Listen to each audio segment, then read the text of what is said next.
Welcome to the NYC Workforce Drop.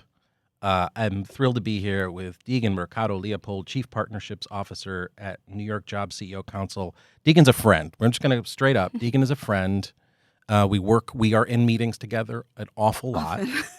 And it's always a treat to be that. I've also known Degan long enough to know her she's a notorious note taker. We've seen that many times. She's a tremendous connector.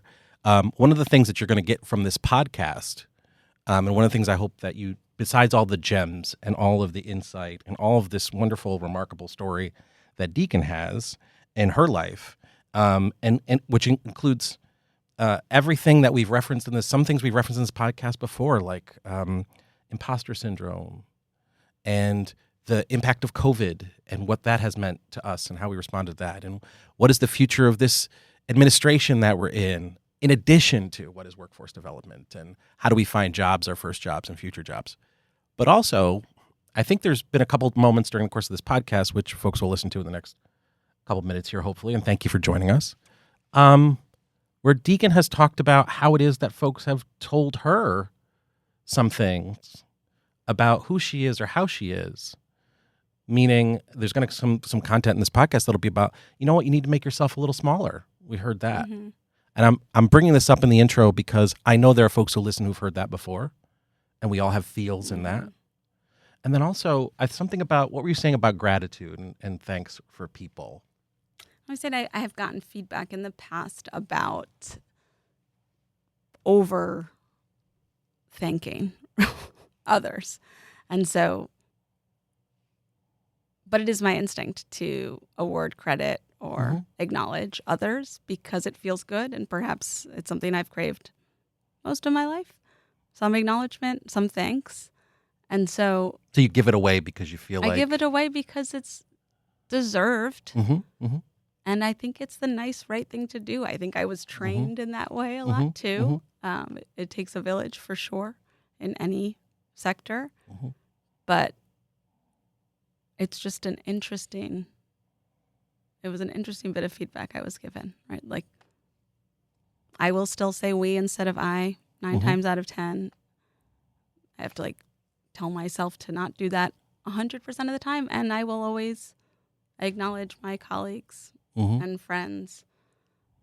And I will tell them, I will hopefully hold up a mirror and tell them about the good that they do, because it's so meaningful to hear that back. So as you dig into this podcast, let's start from this perspective. Degan, I want to give you your flowers for all of your tremendous work, and also the appreciation for how it is that you give flowers to others. So if you're listening to this, as you dig into this podcast, whether you're listening while walking the dog or doing laundry or sitting on, it'll be a little closer to the summer, sitting in the sun, I hope you take your flowers, and I hope you make an effort today to give them out too. Welcome to the NYC Workforce Drop at the Manhattan Neighborhood Network Studio. Degan Mercado Leopold, Chief Partnerships Officer, New York Jobs CEO Council, is with us. Welcome, Degan.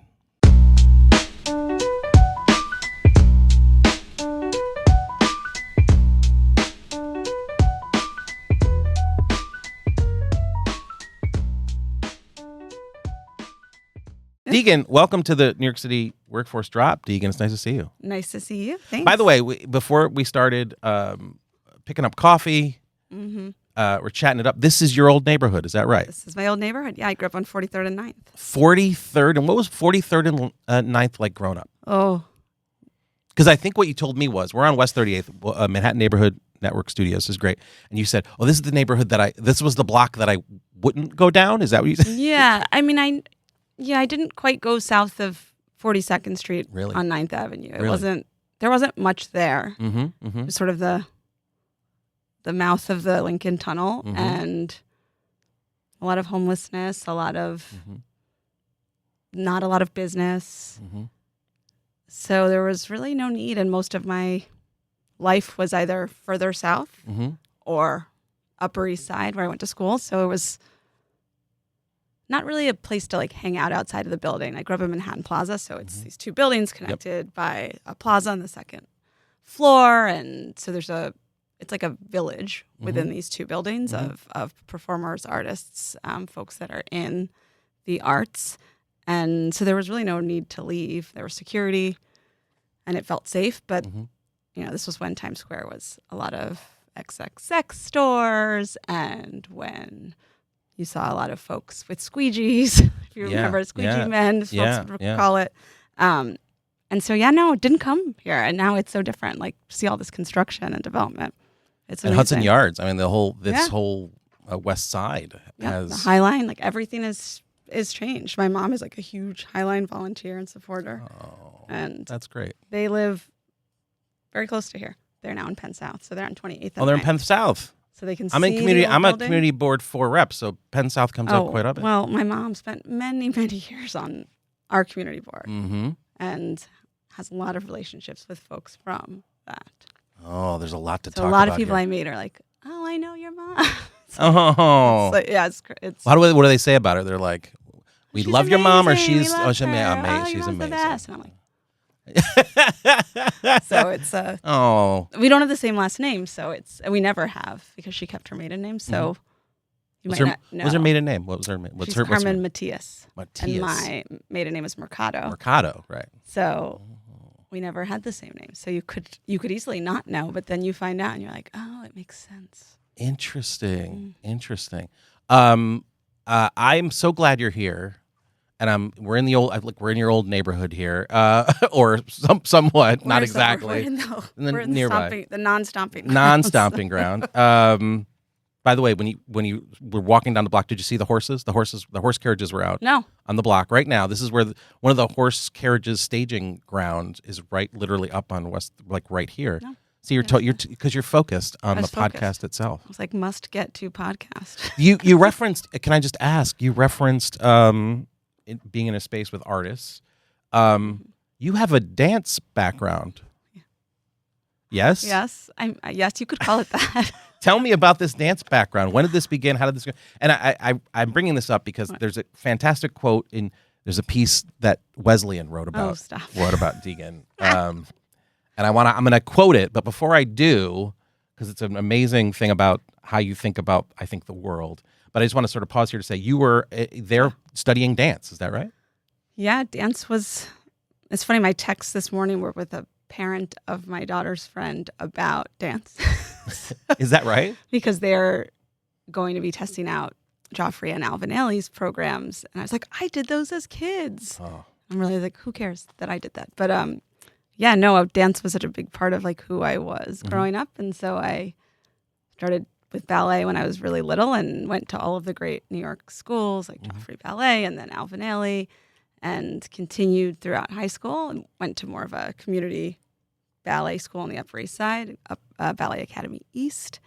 And I knew I was never going to be a professional dancer, but it was so core to who I was that I wanted to pursue it through college. And so, I was a dance and Spanish major at Wesleyan and dance and Spanish knew major. That was going to get me far. I love that. And look at where you're doing fantastic things. We're going to get into all of it because you're amazing. When did you know you wouldn't be a professional dancer? Oh, by high school for sure. Is that right? Is that because you were around, you're now doing dance with people who maybe, here's why I bring this up. Beloved member of the family was in musical theater, and it wasn't until she got to music theater, like high school, college, where then it was like, oh, this is a whole other level in some case. But when did you find out? I think there's like two things. One is, so my dad is an actor. He's only ever been an actor, never anything else. Not a server, no side gigs. Straight to the working actor. He went to what's called LaGuardia now, but it was High School of Performing Arts, and went straight to Broadway from there. And he's been successful. May not be a household name, but he has only ever been an actor, and it's a hard life to be in the arts. And so it was something that I never saw myself pursuing. I wanted more stability for myself and my future family. And then there's also this realization where you're like, I'm not technically the best dancer in the world. And so good in high school means something very different in college and then beyond. And so, I think dance has evolved to be more inclusive than perhaps I was when I thought about what good dance was. And so maybe there could have been a world, but I think in the end I was a better choreographer than dancer, and I was Really? good at making things and bringing movement out of other people, and I wasn't the star dancer performer. I didn't need to be. Nice. But then, after college, I didn't really dance again. Like in my living room for sure. But and when I get together with my college friends, like movement obviously just comes out. Yeah. But It happens organically. I don't really take like dance classes, which kind of a shame. But Do maybe one day. the kids take dance classes? Yeah, my daughter is a mini me and very into she is. dance. And How old is she now? She's in 5th grade. She's in 5th grade. She's graduating elementary school. Tomorrow's the 5th grade musical. Oh, how exciting! The big part. SpongeBob the musical. SpongeBob. What is her part? She is Perch Perkins, which Perch is Perkins. the reporter. Love it. I've never seen the show, so I'll see it tomorrow. Is she excited? Is she nervous? No, she's excited. She's a performer. She's a natural performer, and I could see her continuing to pursue it. So she's gifted and loves it. It like brings a lot. Are you a out of stage her. mom? Are you a total stage mom?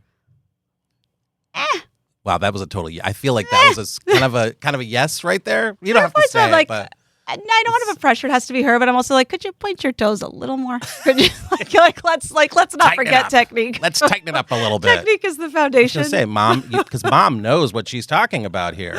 That's exactly right. But she's like naturally gifted. Sometimes you have it or you don't. Like technique won't matter if you can't move. And so she's naturally gifted, so we can work on that technique. You'll work on it. You'll work on it. To the choreographer, here it is. I love this line from the Wesleyan piece. I'm literally quoting choreographing change, Degan Mercado Leopold, the class of 03. And this is direct quote. I love this. When it comes to professional trajectory, Degan says, I've always designed my next career move. And I get that is a privilege. But what Wes and dance taught me is that you cultivate and curate your own opportunities by aligning your skills, interests, and values through a professional lens. You see the need, you build a case for meeting that need, then you act. Perfectly constructed, entirely thoughtful, and also, I would suggest to some, perhaps bold, to think that you can make the moves. You see them, and then you make them. Yep. Where did you find that in your life? I assume there's a bit of thread here in terms of your dance experience, but your career has evolved in a number of different ways. Where do you think that's come from? I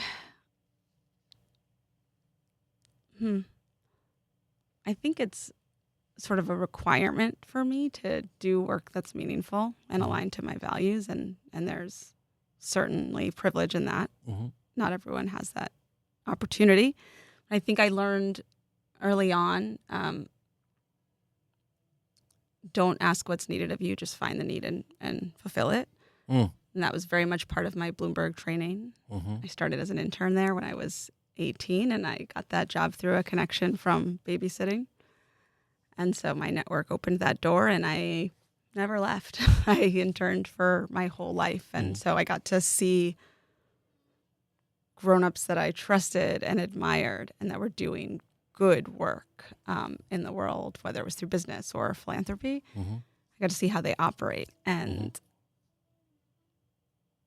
I fancy myself an ideas person. I think I am always trying to solution, whether that's asked of me or not.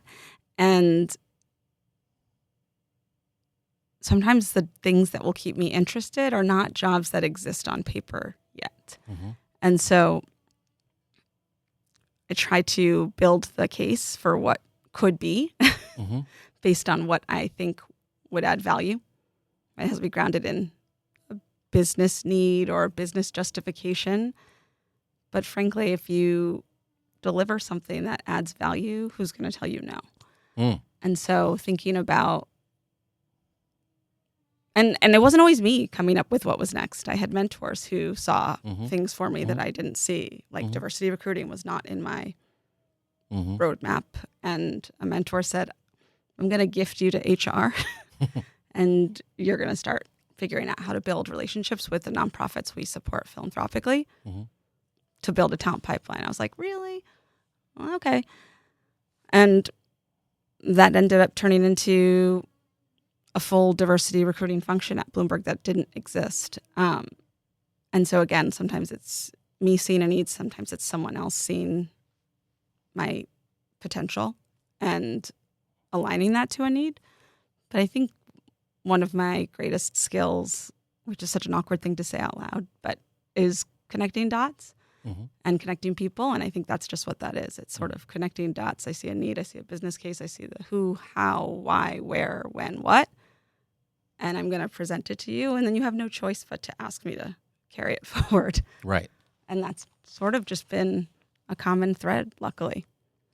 Why do you think that's so hard to say out loud? You were like, it's hard to say out loud that my greatest strength is connecting dots. Why do you think that's hard to say out loud? I think it's certainly there's imposter syndrome for sure around. I was trained to speak in the we and not the I, which I think there's tremendous value in that. But I also recognize that people need to articulate what their contributions are. But it's not a comfortable space for me to speak about myself in a way that is potentially perceived to be boastful, or I don't know. It's sort of probably how I was raised and not wanting to take credit, rather, but I end up giving a lot of credit to other people. So it's a sort of a funny thing in my brain that doesn't allow me to say I'm really good at things. I think also we talk a lot in recruiting and in business and in workforce development about like durable skills, transferable skills versus the technical or versus the technical. And I didn't see my skills as technical skills. I wasn't a computer science major. I wasn't amazing at math, and I never fancied myself a great writer, despite that actually being a strength of mine in the end.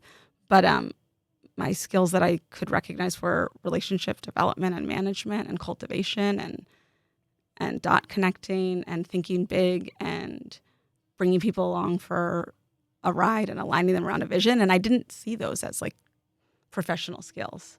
Well, that doesn't necessarily get taught, right? You don't Right. learn that being taught that in a class that says, here are the skills that you could bring or that would have immense value in a workspace, regardless of what workspace it is. Right. Not everybody has those specific skills either, and sometimes you have to teach those or guide those. But if you could back up for a second, you're babysitting. Yeah. So you're a babysitter. You're what, 18? I don't know. Oh, 16? 16. You're babysitting 16. Okay. And what happens? You enjoy this? You like it? The person there says, I want to make a connection for you? Yeah, How does that work? A summer before junior year of high school, a group of 5 of us were day camp counselors. And that Shout out led to day camp counselors everywhere. I mean, it's the best and also really hard. Yeah. And I was with a group of 6, 7-year-old girls. So they were going into 2nd grade. Wow. I was the junior counselor. I had like 2 senior counselors who were probably like 18 to 20. But I was like the fun counselor. Of course, Spice Deacon Girls was really big. I was singing it along. I found recently like notes from that summer. Really? And it had like the names of these girls. And one of them was scared of Disney movies. Like when the villains come out, right? So all these notes about like how to take care of and protect these young people. You're a notorious note taker, I think, as well. There's Post-its everywhere. Digital, written, digitally written. Yeah. I have a lot ADHD, of notes. so it's I'm always looking That's for right. the next best solution. Acknowledging, for my shout out to problems. everybody with ADHD, by the way. Acknowledged. Yes. When was that diagnosis, by the way? Ooh, late. Late. This is a late. I mean, Late. you've told me. At this is 40. Yeah. At 40. At 40. Did it answer a lot of questions for you? Yes. It was suddenly like, oh, Yes. There was also like a grieving period is that right? that, and sometimes I feel like I'm still going through it. But What's the grieving? the grieving is that I spent so much time thinking I wasn't as smart as everyone else and feeling not good enough and feeling like I was not normal. Mm-hmm. And I asked for help. Mm. I went to a very privileged single-sex school on the Upper East Side, Mm-hmm. and I asked for help in middle and high school. And in high school, they tested me for ADHD, and they told me I did not have it. Mm.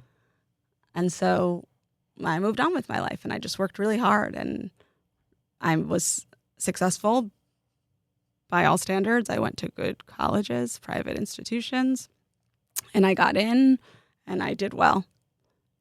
But it wasn't always easy, and I just thought it didn't come naturally to me in the way it did to others. And so COVID hit, and we were living upstate with our cousins, one of them is a therapist, who saw me 24/7 for 12 months nearly, and gracefully suggested that I might want to think about getting evaluated. I was like, oh, no. I got tested in high school. They told me I didn't have it. And she was like, oh, well. Yeah. And so I Testing is different connected now. with And you can look at things different a now. psychiatrist. Right. And by the end, she was like, I don't need to ask you any more questions to Right. confirm that you have ADHD. Wow. And it was just sort of oh, wow.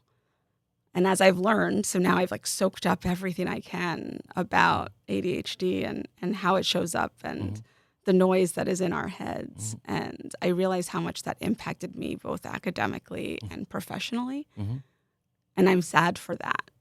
I'm grateful that I know now.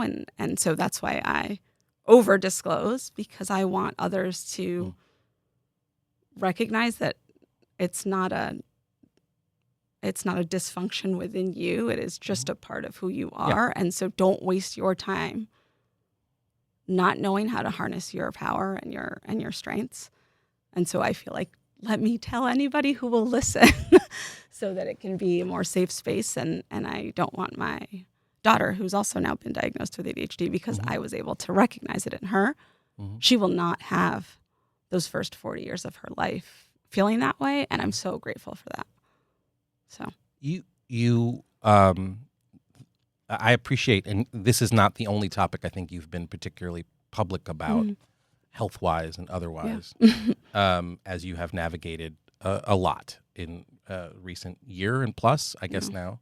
But to back up to this moment in time where you are you're doing the day camp thing, right? You like you said, you found these notes, right? So you're a diligent You've always been a diligent note taker. Yes. Thank you for noticing. I do notice.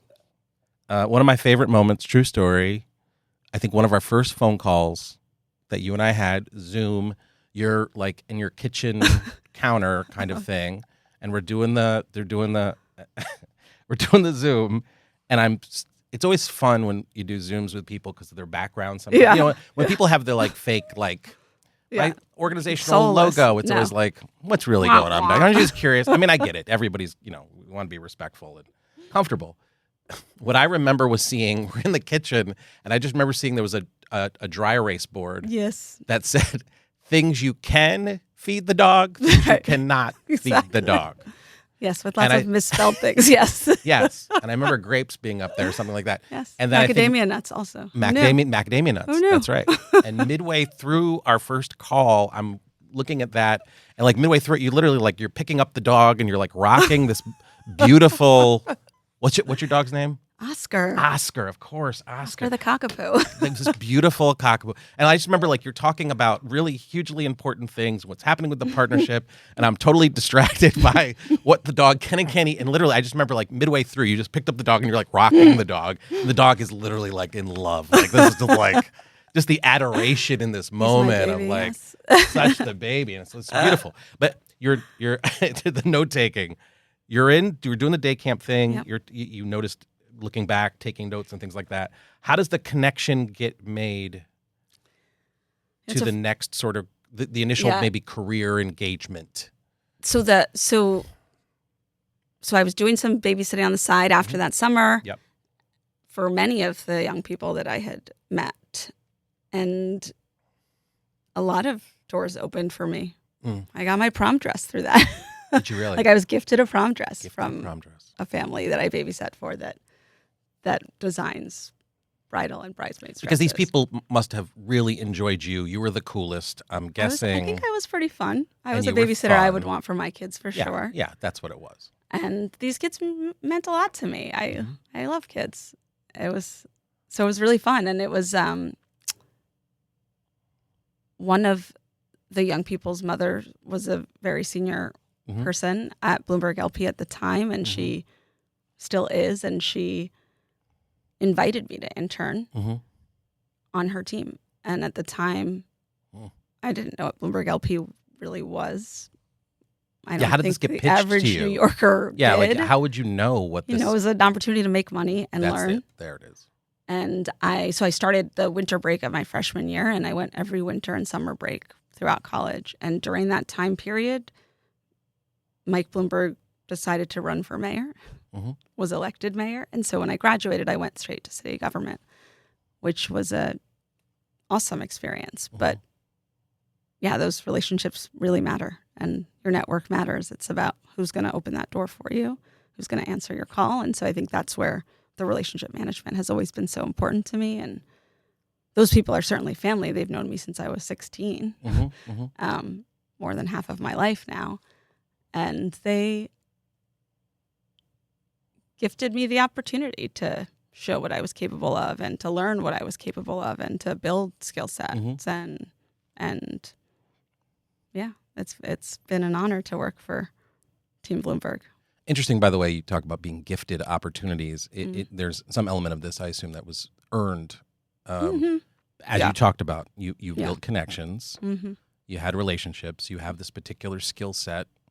You're also working extraordinarily hard because, as you pointed out, you have your own stuff, perceived barriers or complexities that haven't been responded to maybe in the way that you wish they could have been, as you have said, grieving somewhat what might have been. And yet, it seems as though you were uncovering a lot of superpowers. Yeah.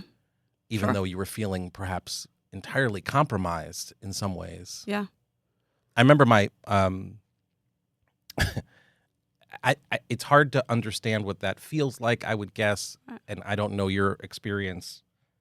And you and I know each other at this point. Yeah. And I really appreciate that. Including most recent our health insurance concerns that we both were sharing, which were so dramatic. But what I wanted to say was, this is in no way similar, but I just remember when I got glasses as a kid. Now, again, these are not similar circumstances by any stretch. I got glasses as a kid.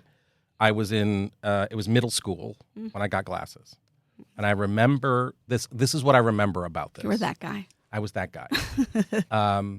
What I remember about it was they tested us at that time in school for.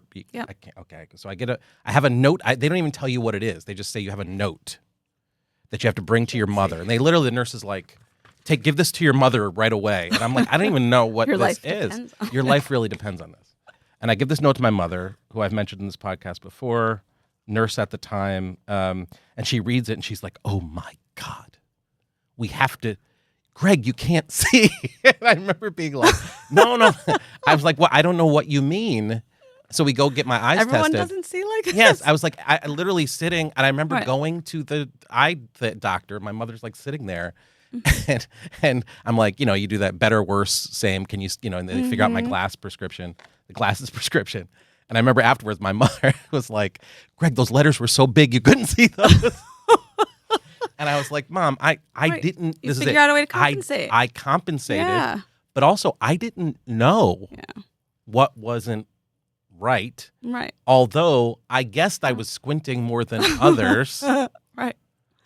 And then I got this corrective thing, but then also was feeling some sense of like, oh no, is something wrong? At the time.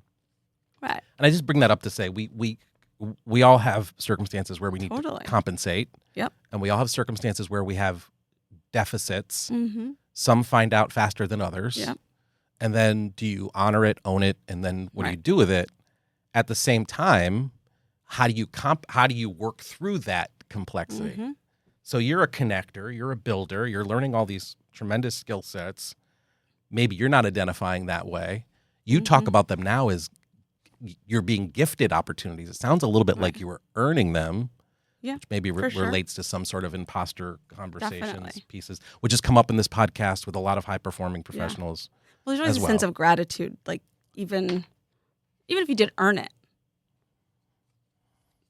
There's also luck involved, and so there's a deep sense of gratitude that someone opened the door at the moment that you were able to walk through it. Yep. And so I think that's a huge responsibility I feel for others.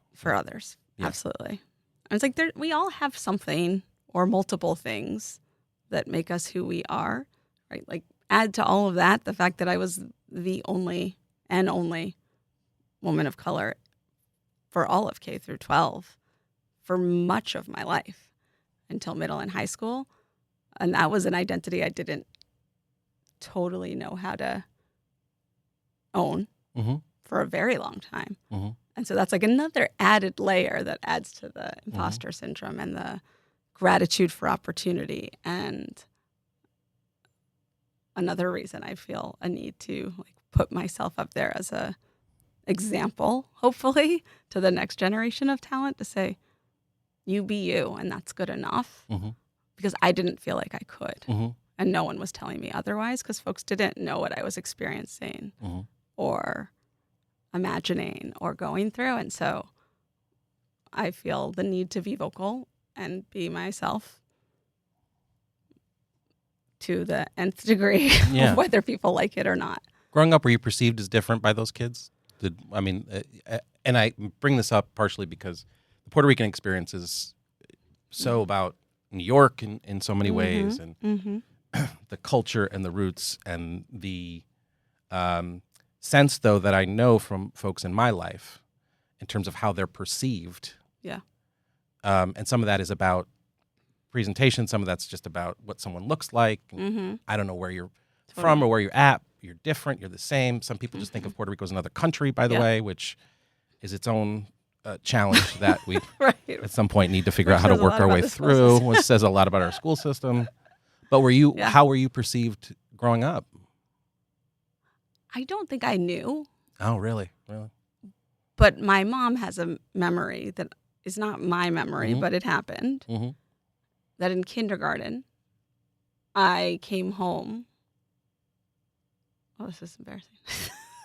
They picked me up from school one day, and I wanted to go into a store with her, and she was like, just wait in the car.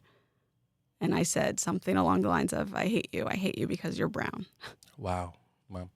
And that forced her to call school and say, what happened today that would lead to this sort of dialogue with Degan?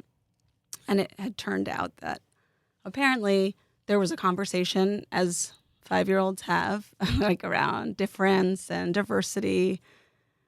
Without and using that language. Inclusion, right? We didn't, I can't, my mom would know the word, but it was around that. Or was it maybe discrimination? It was, but the question was asked to the group of 5-year-olds, like, what does this mean? And that another young person in the group said that that would be like if we didn't want to play with Degan because she was brown. And so it's not my memory, but it definitely shapes who I am and how I show up in the world. Because it's when you're young, you just want to fit in and forget the fact that I was not at the same socioeconomic level that most of my classmates were. I also wasn't white. And so this desire to fit in was like so intense, and to be known for just being Degan and not what other identity you are. But that was a time when folks would ask, like, where are you from? And you're like, New York. And then be like, but where are you really from? And you're like, I know what you want to say, but I'm just me. Things are very different now, but while it's not my memory, it certainly has shaped my path because I felt it in the moment. And so I'm very mindful of those moments where my identity can make others feel safe potentially. And so Wesleyan was a huge part of that. My first days at Wesleyan, freshman year, we were on a service trip as part of orientation. And a group of us were assigned to go to Long Lane, which was like the state-run juvenile detention center right next to Wesleyan, like literally right next to it. It is now, Wesleyan bought that property, and it is now like the athletic facilities. Right. But at the time, it was still a functioning juvenile detention center, and we did a talent show with these young people who were, I looked this up recently, it was like 80% Black and brown kids. And at the time of the census, like Connecticut was 82% white. And so again, it was like a smack in your face, disproportionate representation, like at its highest. And I ended up volunteering, and I lobbied for that to become my work study. And so throughout college, I went back there and I worked in the maximum security unit with young men, though the young girls weren't in maximum security. And I remember an interaction with a young resident there, and he asked me where I was from, and I said, "Oh, I'm Puerto Rican." And he's like, "Pure?" And I'm like, "Yes, like 100%. Like both my parents were born there." And he's like, "She's pure." I'm telling all the friends, like, "She's pure, she's pure." And it was just a moment where I thought, oh, who I am and where I am at this moment can be meaningful to somebody in a way that, you know, you want to see yourself represented or reflected in the world around you, and in quote unquote success stories, and that I could maybe be that a little bit to someone else and be what I had always wanted for myself. That is a tremendous responsibility and honor that carries through in my work, and is very much related to workforce development as a whole, because it's not just the access, it's the conditions that allow someone to be successful, to gain access, and then to sustain access. And identity plays a huge role in that. And gaining and sustaining are two different things. Totally. And regardless of your starting point, the idea of finding a foot in the door is hard. Harder for some than others. But being able to find confidence, comfort, and success is also hard. Harder for some than for others. And institutions oftentimes were built so some could succeed and others could not. Your ability to be able to sort of witness in that moment of your life, based on your experience in New York City, now you're at Wesleyan and you're having this experience with this set of residents nearby who are going through their own complex, and now you're taking a harder look at maybe who you are and what you represent. Clearly, that is something you were bringing to the Bloomberg space, that they must have recognized that somewhere along the way, you are someone who is obviously a skilled connector. You're obviously someone who works extraordinarily hard. And also you bring something very unique to the table. How hard was it for you to find your footing in the Bloomberg space? You know, early on, it didn't feel hard. Because I had really deep connections to my colleagues and managers. And they became friends and family very, very quickly. And there's a real sense of trust and loyalty. And we're back. Like, that was literally... I'm like going to have flashbacks to the the blackout of 2003. The blackout of 2003. When I was Where living were you on 43rd and 9th. I was okay, still with my there, parents, right. but I was at City Hall. Right. And I had to walk my ass all the way home. Yeah. And then up 35 flights. Oh, using the flashlight from my BlackBerry to get through. The old BlackBerry flashlights. Not as strong. Yes. So I'm like, God, please don't. Wow. I don't live in a high rise now, luckily, but. Good Lord. Okay. I apologize for. That was dramatic. We're back. That was very intense right there. And it was kind of timed perfectly. And that was timed literally. It was like a moment. Right? We just had like a moment right there. Speaking of a number of blackouts in this city or issues, the number of times that need to walk from one borough to another with the walk-up circumstance. And my lasting memory of one of the blackouts crossing the bridge was former borough president Marty Markowitz standing on the bridge, just being like, "It's gonna be fine. Right. Welcome. Take your time. Do you want some water? We have He was such a water." It was such a remarkable remarkable thing. Okay. So you went into, as you said, you went into Bloomberg with relationships baked. You also recognize that there are too few of our Yes. young people, I think, that work within the space who have every opportunity in the world or every chance, but then don't necessarily have that baked in relationship space. And so they may have to navigate that very differently than others. So at what point is it, well, I can't help but ask, what's Mike Bloomberg like? Oh, he's great. He's a really, I'm going to get emotional. He's a really great human. Yeah. And like, I admire him very much, and I admire the team he's built. And that team is built on loyalty and trust and wanting to make the world a better place. And like, is there anything better than that? You know? But he's a human and a father and partner and grandfather and philanthropist. But it's pretty cool to see somebody decide to try to do something because they think they can add value, but they have no experience on paper that might qualify them for that.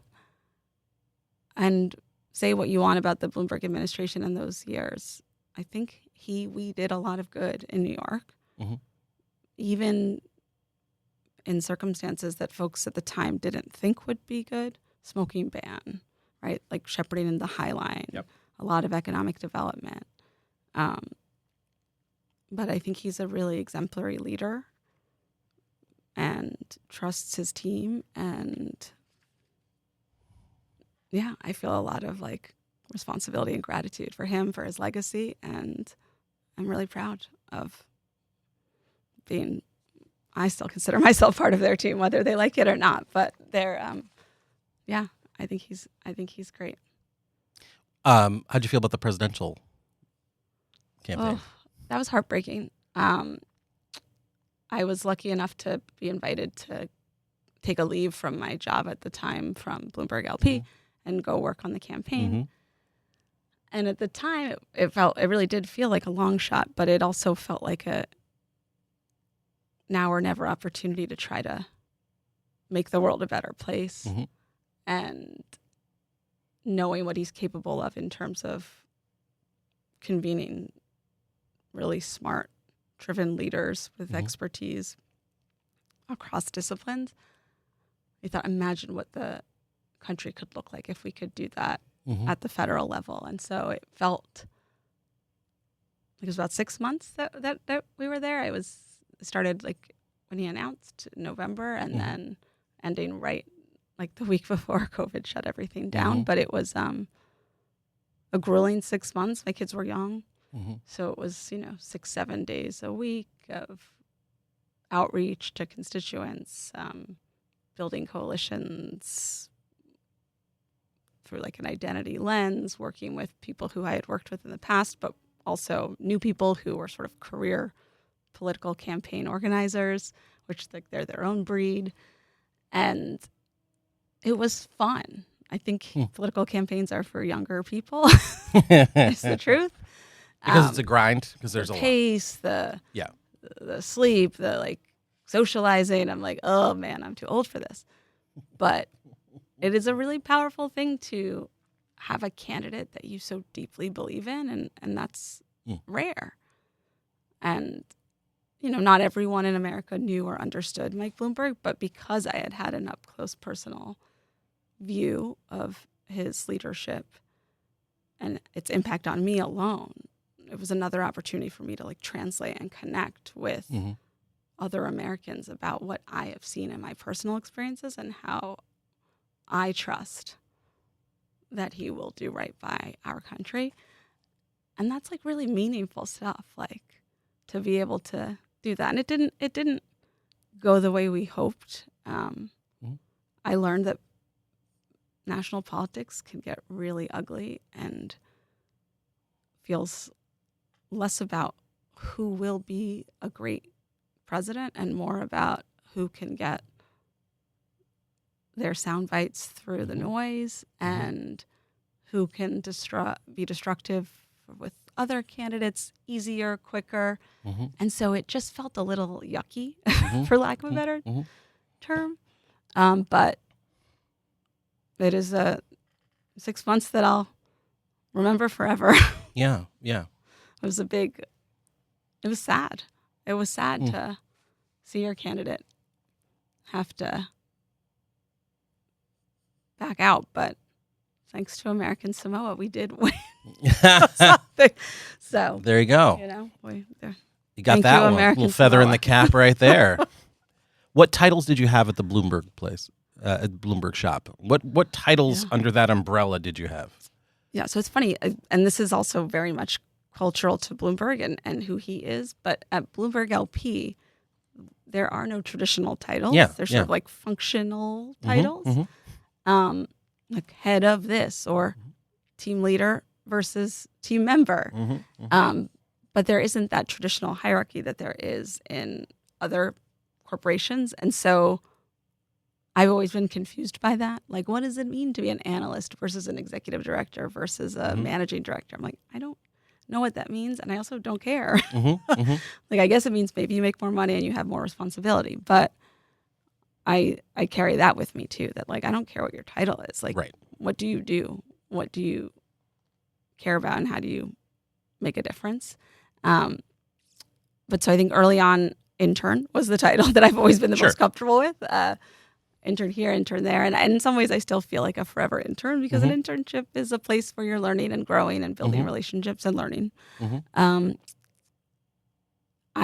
city government, they have all these weird titles with special in it. And then there's a payroll title versus your like on your business card title. It seems so silly. But I got to do a lot of work with the agencies that were under the first deputy mayor's portfolio. And I ended up doing a lot of writing. And Mike Bloomberg's correspondence. And that was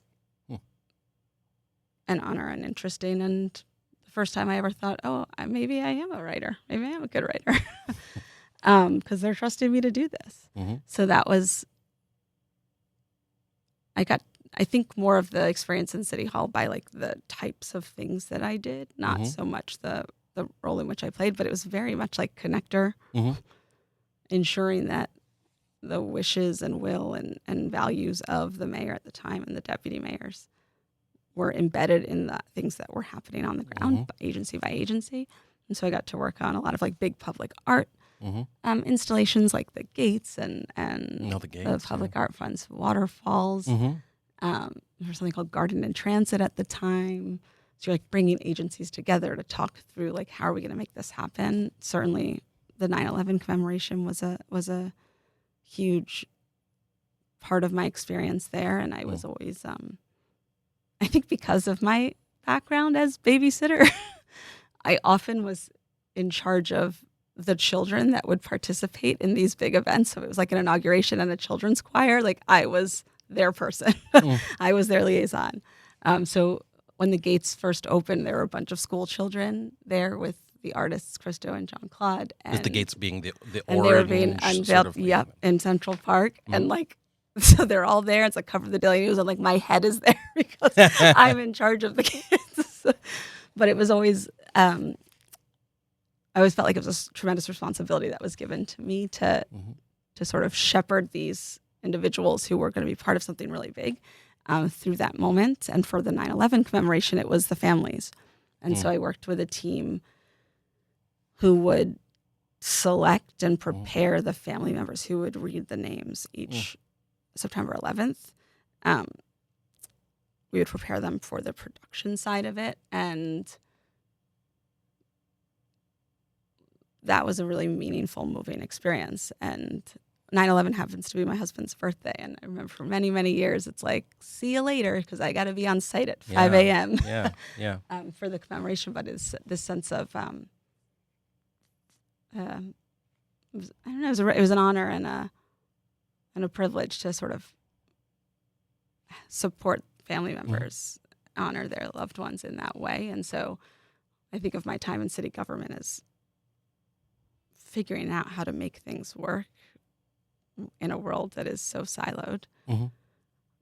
And so like the core skills or Mm-hmm. experiences totally translate to what I did back at the company in philanthropy and as the intern and in recruitment, and then ultimately where I am now. And so again, this like the choreographing the experience, you're just producing a result.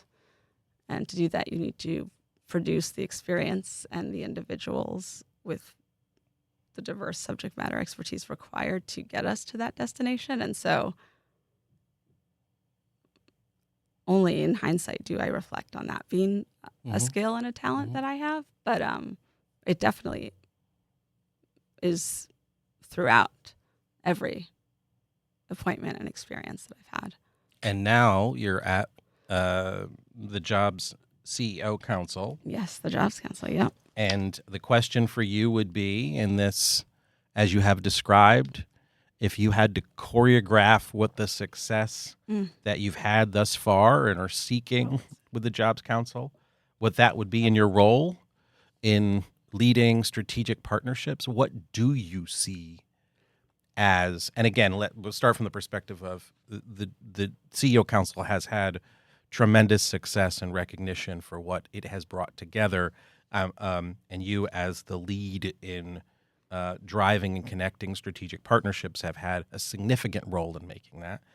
And I'm curious, when you think about it, what's the difference that you are seeking to make with this position that you have now? Yeah. That's a good question, and I actually think I need to reflect on that more often than I do, because so much of what we do isn't tangible in the immediate,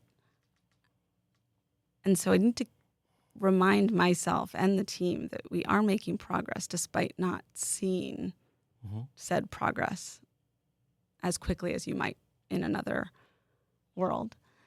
But when I think about the Jobs Council, so I in July it'll be 4 years since It'll be 4 years in July, which is insane, insane. And Bloomberg is one of our members of the Jobs Council, is a CEO coalition. We're an employer-led intermediary that focuses on, frankly, workforce development and closing gaps between talent supply and demand. So we see our role as connecting business, education, talent developers to support a more effective, efficient workforce development system. And so we work with you and ETC and your providers who are doing that work with K through 12 in New York City Public Schools and CUNY as the higher education partner, who are all supporting New York City's public talent pipeline at various stages. And we're still a young organization. We're 5 years in. We just have 5 years of data collected.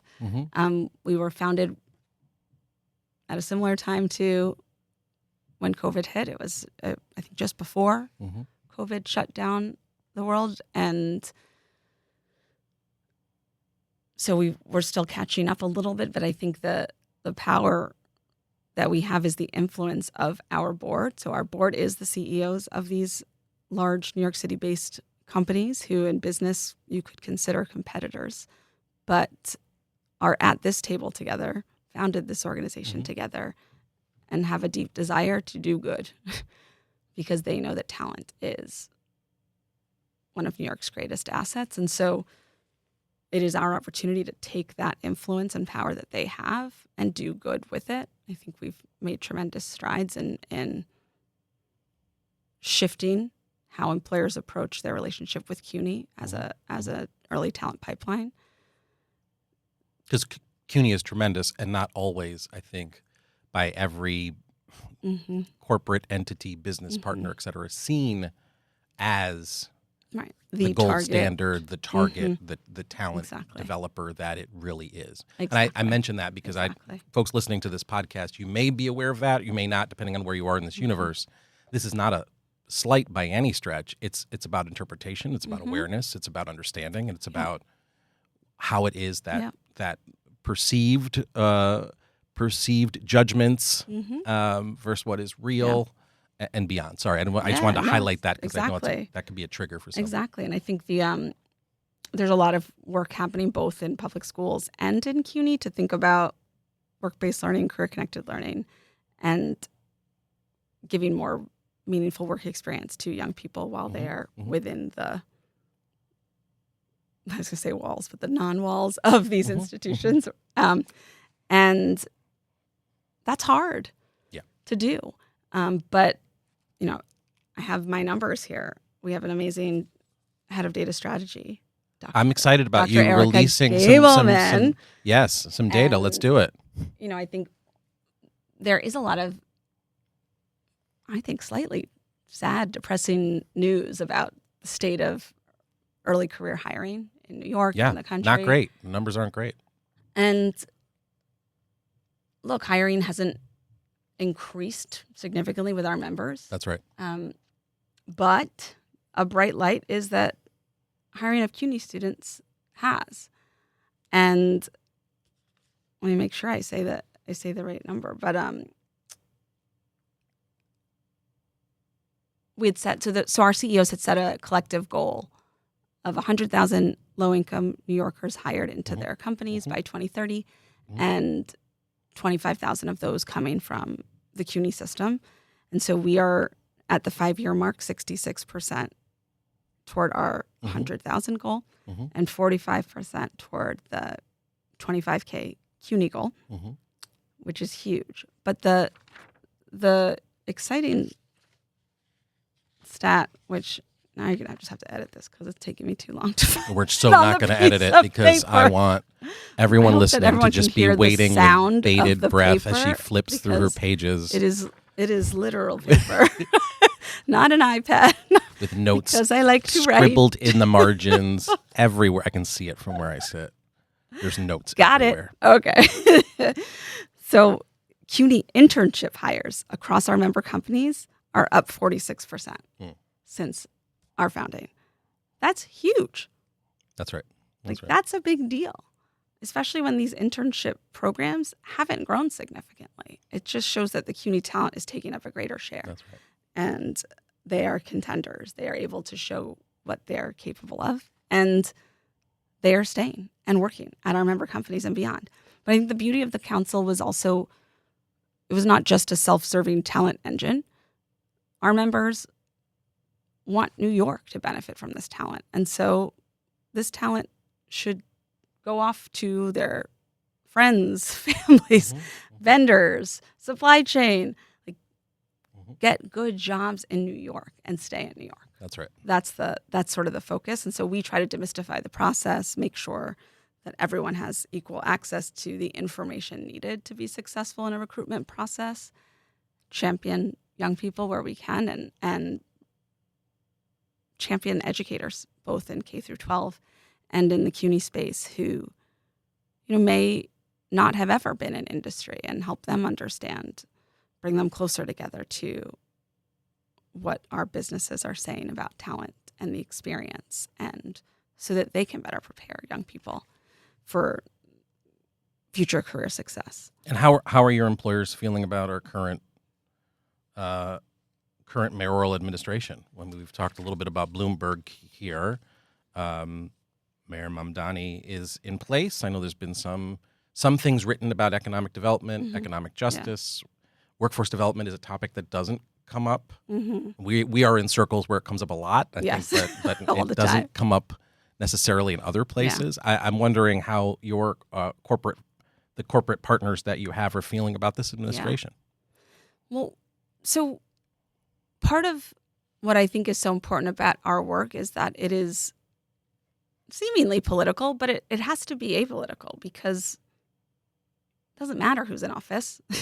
This talent engine still moves forward. And so part of my priority is to make sure that we have the right relationships on the ground with CUNY, with public schools, in schools, keep going layers down to ensure that we are, to quote David Fisher, administration proof. How do we make sure that this information is not reliant on any one player for it to be effective and to be disseminated appropriately? And so we work closely with the Partnership for New York City, and they have been very vocal about the Mondani administration and representing business interests there. I think where we are leaning in with this administration is trying to support the shifts in the Workforce Development Board, where we have a handful of our members represented.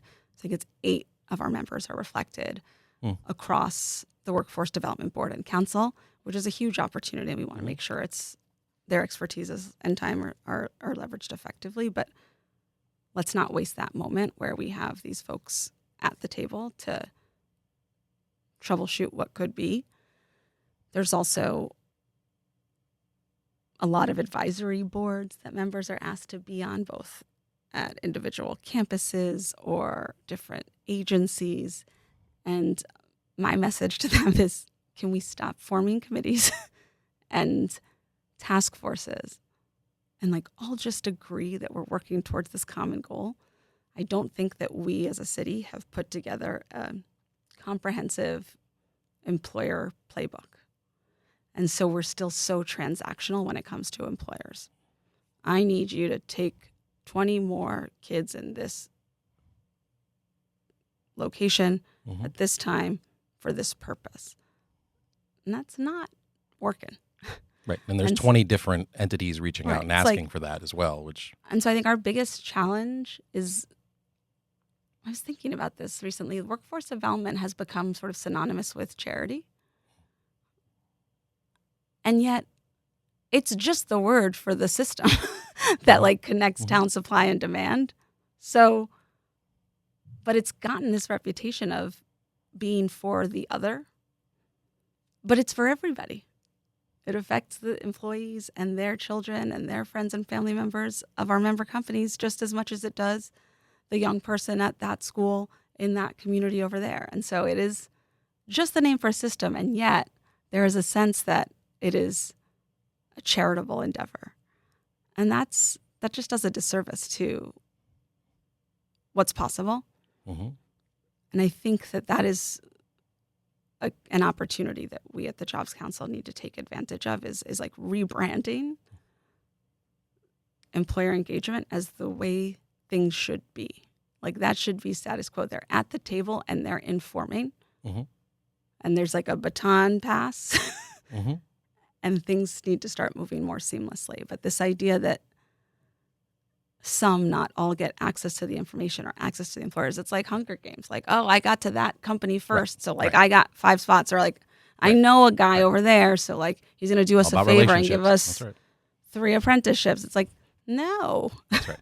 How do we democratize access for everybody? How do we change what an internship looks like so that more people can have access to it? That's right. And so I think less about who's in office and more about who's actually doing the work, a level down that we need to stay connected with, and we need to make sure that they're aware of what we offer and that they're telling us what they need. Because we can't just wait for employers to magically understand what talent developers are looking for. So I think more about the system and less about the politics. It would be nice to hear more about workforce development as a whole, but this administration seems really focused on economic mobility, and they are intertwined, and so I'm hopeful. But I have to remember, Rome wasn't built in a day, and things in government can take longer than folks in the private sector would like to imagine. And so that's where translation and demonstrating progress as it comes is something that we need to do, that I need to do. But maintaining hope and keeping our eye on the prize of there could be a world in which the Jobs Council need not exist in several years. You worked yourself out of the need to do that. Right. Employers are at the table. Built in. Folks talk about the Swiss model all the time. And if I could roll my eyes any harder, I would. But I understand it more now, having seen it in action. And employers are not just at the table, they've built the table and they're setting the meal. they are such a proactive part in the talent pipeline's education in a way that I've never seen here in the United States. And college is an option there. I think in terms of something that needs a rebrand, it is still very much the driver of economic mobility, or perceived to be that in the United States. Yeah. Like, I'm not in a place where I'm going to tell my kids, you should not go to college. Now, I don't want to offend anyone. Yeah. But I want evidence that connect the networks that they will build through college, whether it's through their faculty or peers. Show me how they can get access to that network without that experience. And then we as a society can start to think differently about like entry points and access points, but it is still very much a college or other here. So in order to shift that, we have to just like prove the case, build the case, demonstrate what's possible, show success and wins, but also never forget that, like, we're talking about humans. That's right. Right? It's like it's a system for humans. These are people with like hopes and dreams and lives and complexities and challenges and barriers and perceived barriers, and visible barriers, visible barriers and invisible. Right. My gosh, our job is to support them in eliminating those barriers and defining what their skills and interests are, so that they have choice in what's next. And that's ultimately so aligned to the mission of the Jobs Council. It's helping shepherd people along as they figure out what is best and what makes sense for them. Thank you, Degan. This has been a fascinating and valuable conversation, and we've covered a number of bases. I want to close us out with a couple of quick ones here. What's the key to being a good partner? You're the partnership. Accountability and trust. Accountability and trust. What does accountability and trust mean? Well, honestly, right now it means I need to make it so that people want to answer my email or phone call. And how do you do that? How do you do that? Because that's what I think the secret. Yeah. And it seems to me you've had a career, a lifetime of having figured out how to do that. You're a natural connector, as you talked about from the very beginning. Yeah. What's the secret? I like people, and I believe people have good intent, and I like to learn more about people and where they come from, and so there's a personal connection that needs to happen to make the professional objectives happen. And so it's a balance of showing up, following up, being in touch, and connecting on a personal level that makes partnership happen. But like, it has been challenging over the years to quantify that. Right? Nobody wants to hear like Degan had like 500 meetings last year, so therefore she was successful, and she has like 700 new friends on LinkedIn. Right? Right. But so many impressions on LinkedIn. Right, exactly. Look at these views. That's right. It's like, how do you demonstrate that as value add? But people build systems, and people build systems for people, and so you got to work with people and like connect with people who may seem like they have opposing views. And so I just work really hard at that, like building a personal connection and maintaining that. And I hope that people see me as genuine and authentic and reliable. I may not be the most responsive, and I will blame ADHD for much of that, but anybody who knows me knows that if I haven't responded to an email, like send me a text. Yeah, get the message. Because I want to be a partner, a friend to anyone and everyone. And so, like, help me do that, right? And I think it's about making people want to be at the table with you is what good partnership is about, and sort of adapting your style, your approach is part of that. And having experience across sectors and with lots of different managers of different styles has helped me to adapt. Mm-hmm. And so I adjust communications or storytelling and influence people in different ways because I need their support. And so I have to customize messaging Mm-hmm. to allow for partnership to even be an option, let alone grow. And the last thought here is I think we benefit from all the different ways you are engaged in the space, in the education and employment space. Knowing you has been an absolute treat and a real gift. There was a period where you were a little bit out of pocket, Mm-hmm. and it's great to see you back in the mix. So last question would be, how's your health? Good. Yeah. Do I talk about it? Like it's good. It's up to you. Yeah. Add to the barriers. I was diagnosed with breast cancer last summer, seemingly out of nowhere. So add this to the things that I can tell everyone about so that folks can go get screened. But it was found very early on a routine mammogram, and for that I'm lucky. I had some surgeries in the fall, so it was a little out of pocket. But I am working full time. I'm tired. I have another procedure coming up in a few weeks, which for reconstruction to be complete, and hopefully then it's just smooth sailing from there and just sort of. But yeah, that is a whole nother wrench in in life that, it's just a reminder. What that taught me, frankly, is we really don't know what's coming tomorrow. Mm-hmm. So live every day to its fullest, and that you have no idea what other people are going through. And I just walk down the street and think, early at the end of the summer and going into my surgeries, like there were times where I felt so sad and low and why me? But the world doesn't need to hear that. But everybody has something. Mm-hmm. And so I'm just thinking, I'm walking down the street and smiling, saying hi to people. How are you doing? How was your summer when we go back to school? And yet I knew the weight of what was on my shoulders, and folks close to me knew that as well. Everybody's got something. Mm-hmm. And so we just all need to have more grace for ourselves and for other people, that they will do what they can when they can. And yeah, I think it's a reminder to me that, my gosh, the work I do needs to matter, because I spend so much time at work.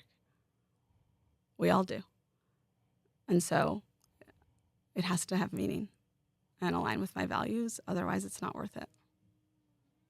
Degan, I am grateful to share with you this time and space, as we, I think, do share a lot of sense of what's possible. You have been so kind. Like, people really, really show up when something happens like this. And sometimes it's surprising, the people that show up, like people I hadn't talked to in years. I got cards from England and people that meant something to me at a point in time.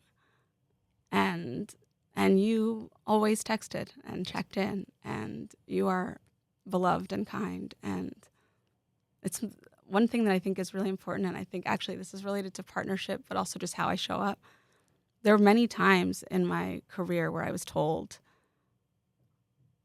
or I was given the signal that, like, who I am, like my personality wasn't quite a fit, right? I'm chatty. I laugh a lot. I make jokes. I'm social. And I was once told that people would perceive that as me not working or not working hard enough. And so there were signals throughout my life that, like, just like dampen down a little bit. Like, let's just turn it down a notch. And there's a time and place for everything, for sure.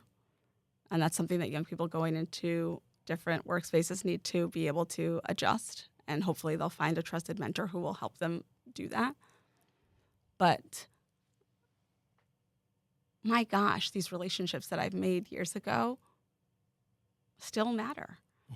And I'm grateful for my personality and who I am. And because I wouldn't have this community if I wasn't me. And so, yeah, everyone's got something, and just this tremendous sense of gratitude that like it's a really, really lucky thing to be told that your cancer is treatable and curable. Like you're going to go on a journey, but before you hear that, you don't know what's happening next, and it's scary, and you just want good people around you, and you hope that you've had an impact on someone else's life, and that's like the work I want to do is like have an impact on people's lives. You are having an impact, and I think that's a gift for all of us. You've earned that, and I'm grateful that we continue to do this work together. Me too. And we know each other. And to your thoughts about giving grace and about understanding we're all going through things, and through the darkest moments, if you find your way through, sometimes there is light on the other side, and the joy and possibility that comes from going through really hard things is something that we have to do. You referenced COVID during this. We've talked about cancer all the the course C's. of this. All the C's. COVID, cancer, community. Cancer, community. But Degan, let me just say, it is a true pleasure to know you and to continue on this journey with you. And I look forward to all your success as the connector you are, as the partner you are, as the person you are. Thank you, Degan. Thank you. Ditto.